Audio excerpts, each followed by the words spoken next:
I think nowadays if you haven't been touched by mental health at some point in your life, it's a bit odd. I'm Sean McDougall. And I'm Leela McDougall. And we're on a family farm at Tadioon, just south of Ararat.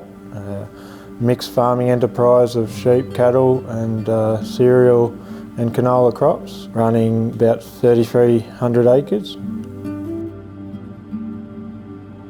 We have a personal connection to mental health, both of us, on both sides of the family. You know, Sean lost his uncle to suicide, our neighbours lost their son, a good friend lost his brother, my mother's attempted suicide, and my father bipolar. And when I was growing up, there was a lot of stigma around mental health and talking about it, and we wanted to change that stigma and make mental health something easier and more normal to talk about in general societies, because we thought that there should be, you know, a healthier conversation around mental health. We started the organisation Live Rural, which is a non-for-profit organisation that raises awareness for mental health in farming communities. And then we obviously needed a way to make money to actually have an impact in our community, so we came up with the idea to run the event Mellow in the Yellow.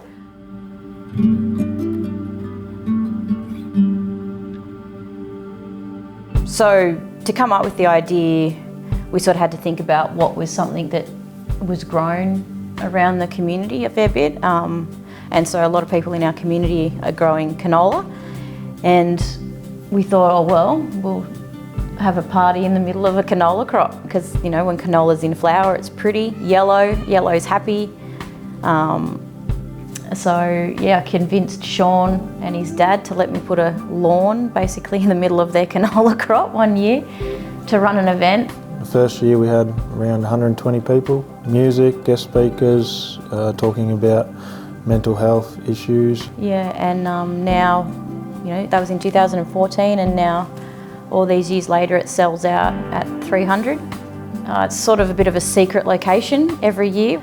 We bus everyone to the event, you know, just to stop drop-ins. It helps us with the liability of drink driving. It allows people to have a good time. No, there's no designated driver. Try and use local caterers, local wines, local bands. Yeah, we've had some guest speakers over the years from the National Centre for Farmer Health. That's who we initially started raising towards. One year our DJ came from Ballarat and he'd suffered from mental health himself, so he was really passionate about being a part of the event. Around the middle is when we put the guest speaker in to have a chat, and then that sort of shapes the conversation for the rest of the afternoon. You know, everyone sort of is a bit happier and merrier and more open to talk about it once someone else has started the conversation.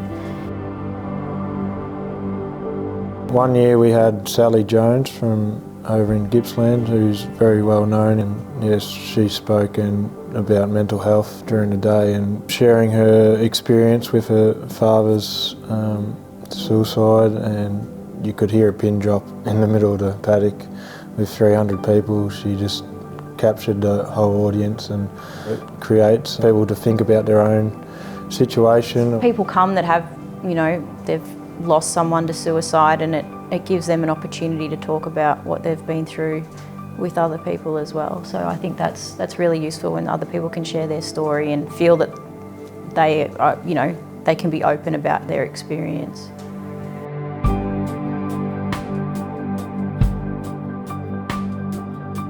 Our Mellow in the Yellow committee comprises of around 10 to 12 people each year. We initially started with couples in our similar age, people with different experiences. So yeah, we had to really think about the types of people that we would bring on and their personal connection to mental health. Everyone had their own personal skills that they brought to the table. Yeah, like we had Fee, who did all the law stuff, Peter, who's great at finding sponsors. In the first early years I tried to do everything. I think it's really important to delegate jobs from the start, so your secretary, treasurer, president, and then committee members, because if you start off really casual, it's really hard to then get everyone to formalise so that one person's not trying to do the lot. I first attended Mellow and Yellow just as a ticket holder and had such a great time.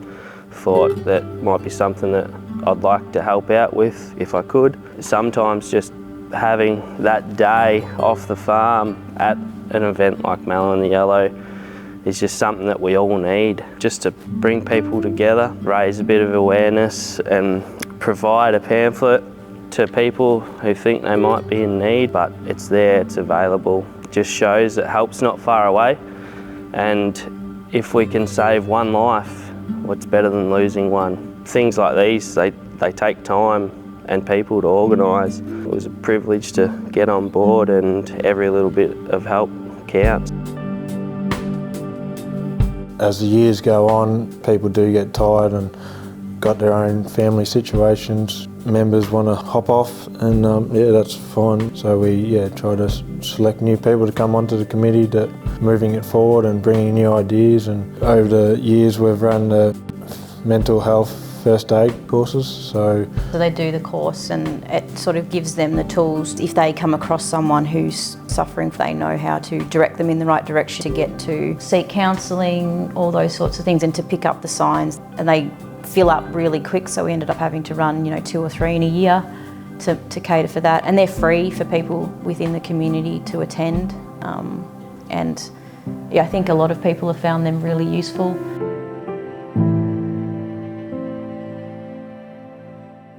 My name is Max Valance. I'm a mixed farmer from the Lake Bolac area.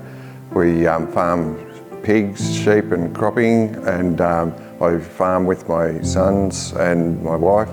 We also employ 15 people, and we've been in this area all our lives.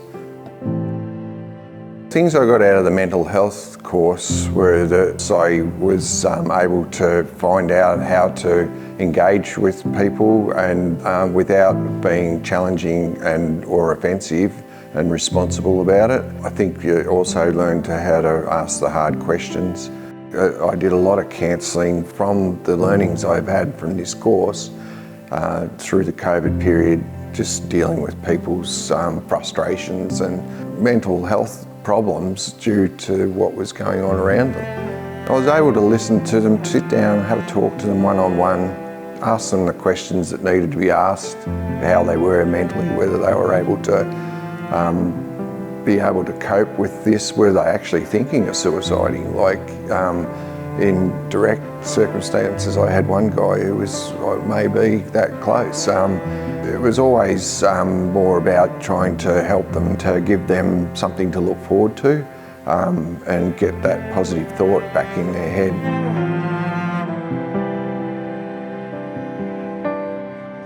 I've employed people here for maybe 30 years, and so I get to know people pretty well, and that's one of the skills of managing, I suppose. But this has taken it to another level in that I've had incidents where I had a mate of mine who suicided, and I was with him on a fishing trip only 2 weeks before that, and didn't know how to ask that question of where he was at, whether he was in that frame of mind or not.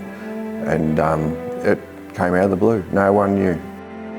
I regret that I didn't know at that point.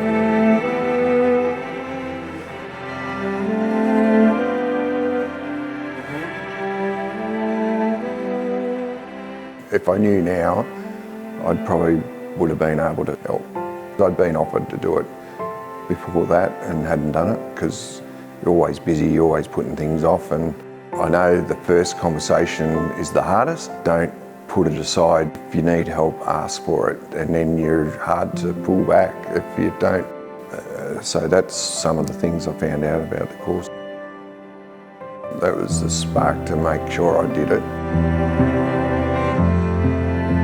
Yeah, if you have an idea of an event you want to do, just start small. I think it's just having the guts to start it, not worrying about success or failure, and just have a go, because your objective is to make a difference and help people, and that's all that matters. One thing my dad always said to me growing up is, it doesn't matter what drugs or alcohol you drink, but there's no better high than the one you get from helping others, and it's true.